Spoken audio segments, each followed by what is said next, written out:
Көйлек деп жазамыз. Қомис, иә, қомистің аудармасы көйлек қой. Мынау бізде химар орамал. Енді бізде қомисті не істейміз? Қомис міне осылай тобықтан келіп тұрса болды. Иықтан тобыққа дейін бара. Иә? Мына негізі ұзын мата ғой мынадай. Бүйтіп тұрған. Соны екіге бөлесіз. Ұзын матаны екіге үстіп алып келесіз. Мынадай ұзын болып жатты ғой. Сосын үстіп бөліп тастайсыз. Иә? Мата жетсе мына жақта қала берсе де мынау. Сосын осылай бөліп тастайсыз ба, иә? Бөліп тастағаннан кейін қашымен мына жерін иығына кіттай қи жүресіз мына жерден. Мына иығына кіттай, сосын мына жеріне кіттай қи жүресіз. Сосын мына жері қазір басы сыймай жатса бүйтіп жыртсаң жыртыла береді уже. Соған арналған ғой мына мата іші.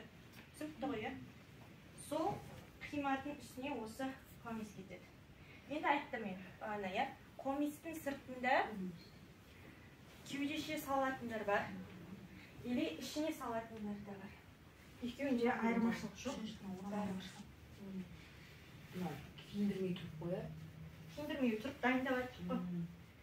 Енді не істейміз? Мына кеудешені жайып қойдық.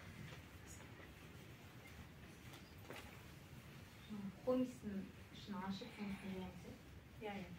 Қомистің ішіне осылай жайып қойдық, иә?